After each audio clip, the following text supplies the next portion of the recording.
पहलगाम हल्ल्यात 15 स्थानिक तरुणांनी मदत केल्याचं उघड. एनआयए आणि तपास संस्थांनी तयार केली संशयितांची यादी. 5 प्रमुख संशयितांपैकी 3 लवकरच अटक होण्याची शक्यता. काश्मीरमध्ये मोठं कॉम्बिंग ऑपरेशन. दहशतवाद्यांना मदत करणाऱ्या 446 पेक्षा जास्त लोकांना घेतलं ताब्यात. पाकची कोंडी करण्यासाठी हालचाली सुरू. जम्मू काश्मीरमधील जैनापोरामधील सक्रिय दहशतवादी अदनान शफीचे घर उद्ध्वस्त. तो 1 वर्षापूर्वी दहशतवादी संघटनेत सामील झालाय. जम्मू काश्मीरमधील कुपवाडा येथे आणखी एका दहशतवाद्याचं घर उद्ध्वस्त. लष्कर-ए-तय्यबाचा दहशतवादी फारुख तिदवाचं घर जमीनदोस्त. पहलगाम हल्ल्यानंतर सुरक्षा यंत्रणा सतर्क. पहलगाम हल्ल्यानंतर आणखी 4 संशयित दहशतवाद्यांची घरं उद्ध्वस्त करण्यात आली. आतापर्यंत 9 दहशतवाद्यांची घरं जवानांकडून जमीनदोस्त. पाकिस्तानकडून पुन्हा एकदा शस्त्रसंधीचं उल्लंघन. रामपूर सेक्टर येथील पाकिस्तानी चौक्यांवरून गोळीबार. पाकिस्तानच्या सीमेला लागून असलेल्या गावांमधील नागरिकांकडून बंकर साफ करणं सुरू. पूर्वी जेव्हा गोळीबार होत असे तेव्हा या बंकरमध्ये ते राहायचे. आताच्या परिस्थितीतही बंकरचा आश्रय. पाकिस्तानातील मुझफ्फराबाद येथील झेलम नदीला पूर. पाकिस्तानात आणीबाणी जाहीर. भारतानं पाकिस्तानसोबतचा सिंधू पाणी करार रद्द केल्यानंतर अचानक पूर आलाय.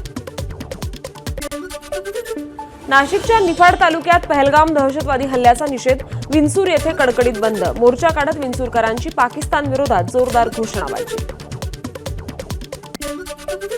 मुंबईत मैत्रीबोध परिवाराकडून पहलगाम हल्ल्याचा निषेध. शिवाजी पार्क परिसरात श्रद्धांजली यात्रा. अभिनेता मकरंद देशपांडे आणि अभिनेत्री आदिती पोहणकर यांचा सहभाग. कॅलिफोर्नियातील फ्रेमोंट शहरात पहलगाम दहशतवादी हल्ल्याच्या विरोधात भारतीयांची निदर्शनं. दहशतवाद्यांविरोधात कठोर कारवाईची केली मागणी. पोलिसांबद्दल आक्षेपार्ह वक्तव्य करणं. आमदार संजय गायकवाड यांना भोवलं. बुलढाणा शहर पोलिसात गुन्हा दाखल. महाराष्ट्र पोलीस अकार्यक्षम असल्याचं गायकवाडांनी वक्तव्य केलं होतं. आमदार संजय गायकवाड यांना उपमुख्यमंत्री एकनाथ शिंदे यांनी फोन करून दिली समज. पोलिसांबद्दल केलेल्या वादग्रस्त विधानाबद्दल तीव्र शब्दात नाराजी व्यक्त केली.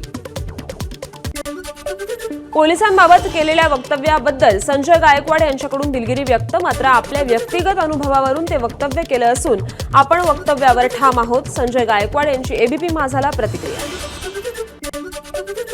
फ्लेक्स लावण्याची खुमखुमी असणाऱ्यांनी अधिकृत होर्डिंग्ज वापरावेत. अनधिकृत होर्डिंग्जवरून मुख्यमंत्री फडणवीसांचं भाष्य. माझे बेकायदा पोस्टर्स लावले तरी हटवा अशा महापालिकेला सूचना. फडणवीसांची माहिती. गोरेगावमधील पत्राचाळ पुनर्वसन प्रकल्प. बांधकामाच्या गुणवत्तेच्या मूल्यांकनासाठी 2 तज्ज्ञांची नियुक्ती करा. उच्च न्यायालयाचे वीरमाता जिजाबाई टेक्नॉलॉजिकल इन्स्टिट्यूटला आदेश. रत्नागिरीत उपमुख्यमंत्री अजित पवार आणि मंत्री आदिती तटकरे यांचं चिमुकल्यांसोबत फोटो सेशन. महाराष्ट्र गौरव रथयात्रेच्या स्वागत समारंभ कार्यक्रमात चिमुकल्यांच्या विविध वेशभूषा. एल्फिन्स्टन पुलाबाबत उद्या प्रकल्प बाधितांची MMRDA म्हाडा पालिका अधिकाऱ्यांसोबत बैठक. बैठकीत तोडगा निघाला तरच पूल वाहतुकीसाठी बंद होणार. शुक्रवारी पुलाचं तोडकाम रहिवाशांनी बंद पाडलं.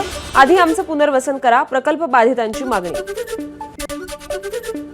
म्हाडाच्या वांद्रे पूर्व येथील मुख्यालयात उभारण्यात येणाऱ्या नागरी सुविधा केंद्र आणि अभ्यागत व्यवस्थापन प्रणालीचं उद्या उद्घाटन. म्हाडाचे उपाध्यक्ष संजीव जयस्वाल यांच्या हस्ते उद्घाटन सोहळा. हार्बर मार्गावर धावणार 14 एसी लोकल फेऱ्या. मध्य रेल्वेच्या अधिकाऱ्यांची माहिती. तब्बल 5 वर्षांनंतर मध्य रेल्वेने पुन्हा हार्बर मार्गावर एसी लोकल सेवा सुरू करण्याचा निर्णय घेतलाय. पावसाळापूर्व कामं करण्यासाठी पुण्यातील 61 ठिकाणचे रस्ते बंद राहणार. शहरात पावसाळ्यात पाणी साचणारी 201 ठिकाणं महापालिकेनं शोधली असून आवश्यक नियोजन पालिकेकडून सुरू आहे. एप्रिल महिन्यात पाणीसाठा कमी असतो. मात्र पाण्याचं योग्य नियोजन करण्यात आलं असून आता 38% पाणीसाठा शिल्लक. मुख्यमंत्री देवेंद्र फडणवीसांची माहिती. मागील वर्षीपेक्षा यावर्षी चांगली परिस्थिती असल्याचीही फडणवीसांची माहिती. ठाकरेंच्या सेनेच्या लबाडांनो पाणी द्या या घोषवाक्यावर मंत्री संदीपान भुमरेंची टीका. कोणत्या लबाडामुळे शहर पाण्यापासून वंचित जनतेला माहिती. भुमरेंचा टोला. पाणीपुरवठा योजना अंतिम टप्प्यात आली असून लवकरच पाणी मिळणार. भुमरेंचं आश्वासन. यवतमाळमध्ये पाणी टंचाईच्या कामात हयगय केल्यास संबंधितांवर कारवाई होणार, प्रसंगी वेतनवाढही थांबवू, पालकमंत्री संजय राठोड यांचा इशारा। जिल्ह्यातील 468 गावात सध्या पाणी टंचाई आहे। बीडमधील मयूर अभयारण्यातील पाणवठे कोरडे ठाक पडलेत, परिणामी वन्यजीवांचं पाण्यासाठी मानवी वस्तीकडे स्थलांतर सुरू आहे। नांदेडमध्ये झालेल्या अवकाळी पावसानं फळबागांचं मोठं नुकसान झालं, वादळी वाऱ्यानं झाडाखाली अक्षरशः आंब्यांचा सडा पडल्याचं चित्र, शेतकऱ्यांचं मोठं नुकसान। उन्हाळी सुट्ट्यांकरिता पर्यटक रायगडच्या समुद्र किनाऱ्यावर, अलिबाग समुद्र किनारा पर्यटकांनी गजबजला। अकोल्यातल्या भांडपुरा चौक परिसरात 2 गटात तणाव, किरकोळ कारणावरून दगडफेक, सुदैवानं पोलिसांनी तात्काळ घटनास्थळी धाव घेतल्यानं परिस्थिती नियंत्रणात। चंद्रपूरमध्ये वाद सोडवायला गेलेल्या पोलिसाला मद्यपी तरुणांची मारहाण, चिमूर तालुक्यातील भिसी गावातील घटना, 9 जणांना अटक। सांगलीच्या जतमध्ये आश्रमशाळेत विद्यार्थिनीवर अत्याचार प्रकरण, मुख्याध्यापक विनोद जगधनेला अटक, पॉक्सो अंतर्गत गुन्हा दाखल, पीडित मुलीच्या पालकांनी दिलेल्या तक्रारीनंतर उमदी पोलिसात गुन्हा दाखल। वर्ध्याच्या पुलगाव परिसरात IPL सामन्यांवर सट्टा लावणाऱ्यांवर कारवाई, 3 बुकींना ताब्यात घेतलं असून त्यांच्याकडून मोबाईल्स आणि 2 लाखांचा मुद्देमाल जप्त करण्यात आलाय। छत्तीसगडमध्ये सर्वात मोठ्या नक्षलविरोधी ऑपरेशनला मोठं यश, कर्रेगट्टा जंगलात 1000 नक्षलवादी लपू शकतात अशी गुहा सापडली आहे। गुहेत पाण्यापासून ते विश्रांतीपर्यंतच्या सर्व सुविधा आहेत। गडचिरोलीच्या अतिदुर्गम काटझरी गावात पहिल्यांदाच पोहोचली बस, आदिवासी पारंपरिक वाद्य वाजवत बसचं स्वागत, 8 ते 10 गावांचा बसमुळे प्रवास होणार सोयीस्कर। धाराशिवमधील कसबे तडवळेमधील जिल्हा परिषद शाळा गुणवत्तेमुळे चर्चेत आली आहे। नवोदय आणि स्कॉलरशिप परीक्षेत 112 विद्यार्थी पास झाले। ABP माझाने बातमी दाखवल्यानंतर मुख्यमंत्र्यांनी दखल घेत कौतुक केलं।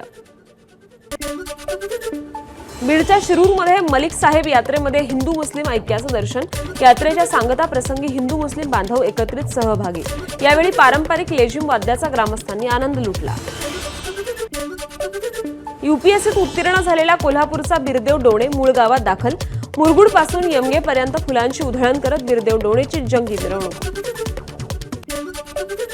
शिमल्याच्या ढली बायपास परिसरात भूस्खलनामुळे काही ठिकाणी वीज पुरवठा खंडित, सुदैवानं भूस्खलनात कोणतीही जीवितहानी झाली नाही। क्रिकेटर गौतम गंभीरला जीवे मारण्याची धमकी दिल्याचं प्रकरण, आरोपी पोलिसांच्या ताब्यात, आरोपी गुजरातचा रहिवासी असून आरोग्याच्या समस्यांनी तो त्रस्त असल्याची माहिती आहे। आज IPL मध्ये डबल हेडर सामना, मुंबई इंडियन्स समोर लखनौचं आव्हान, मुंबईचा विजयी लय कायम राखण्याचा प्रयत्न, दोन्ही संघांचे आतापर्यंत समान 10 गुण। आज IPL मध्ये संध्याकाळी 7:30 वाजता दिल्ली कॅपिटल्सची रॉयल चॅलेंजर्स बंगळुरू सोबत लढत, दिल्ली पॉइंट्स टेबलमध्ये 2ऱ्या स्थानावर तर RCB 3ऱ्या स्थानावर आहे, जो जिंकेल तो पहिल्या स्थानावर जाईल। ABP माझा, उघडा डोळे बघा नीट।